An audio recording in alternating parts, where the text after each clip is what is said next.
Hey, what's going on, guys? It's Lando from the Snap coming at you with another YouTube video. We are going over a stardom sit-em segment. So I'm going to give you one player at each position to start and one player to sit this week. If you have start-sit questions, comment down below. We will get back to every single question. So if you have some really tough start-sit decisions in your flex, let us know. We will answer every single comment. We also do a live start set 1 hour before kickoff for those last minute stuff. We have rankings, everything we need. So make sure to tune in on Sunday for that.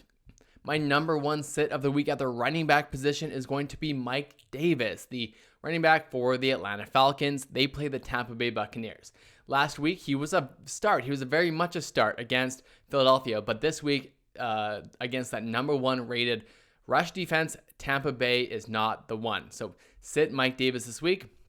My start of the week is going to be Chase Edmonds. He's the running back for the Cardinals, and they played the Minnesota Vikings. I really like this matchup this week. I want to see more out of Chase Edmonds.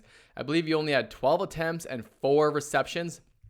I want to see that get into the 15 or so attempts and the 5 or 6 targets for Chase Edmonds to reach his ceiling.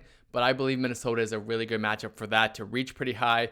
The only issue is getting in the end zone for him. If Kyler keeps taking the rock, and if James Conner keeps getting the goal line work, that's the only issue for Chase Edmonds. But I still like his floor. He's right around that fringe running back 24 mark. He's a pretty good flex play this week.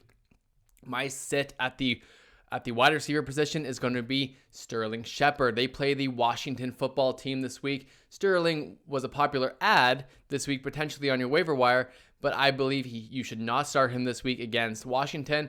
Kenny Golladay is starting to get a little bit healthier, so he might be the number one target in that offense, and I don't believe there's enough to go around with Sterling Shepard, and then Saquon Barkley also getting some passing work as well.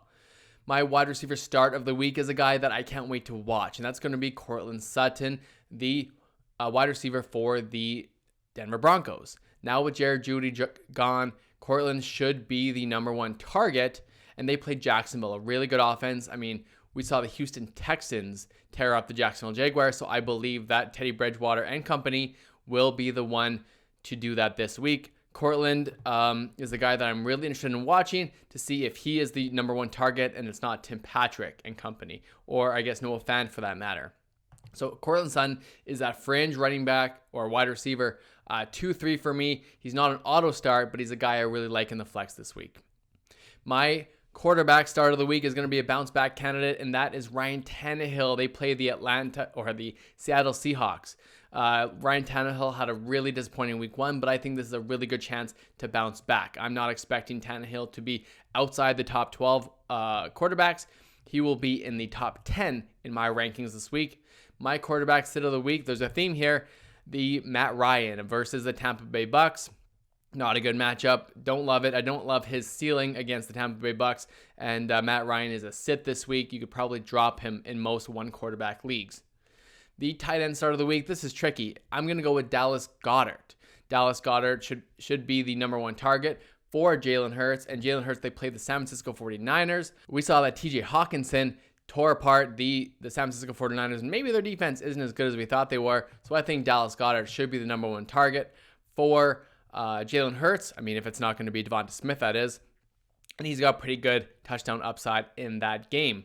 My sit of the week is going to be Logan Thomas. And you might not have the ability to sit Logan Thomas, but with the quarterback change of Taylor Heineke, I think there is enough risk involved to sit down Logan Thomas.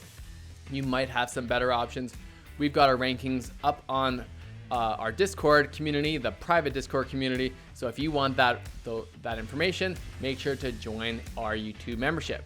All right, guys, thanks a lot for tuning in. Hopefully you like my sit of the week. And don't forget, comment down below who your tough start sit questions are, and we'll get back to every single one. Thanks a lot, guys, and we will see you next time.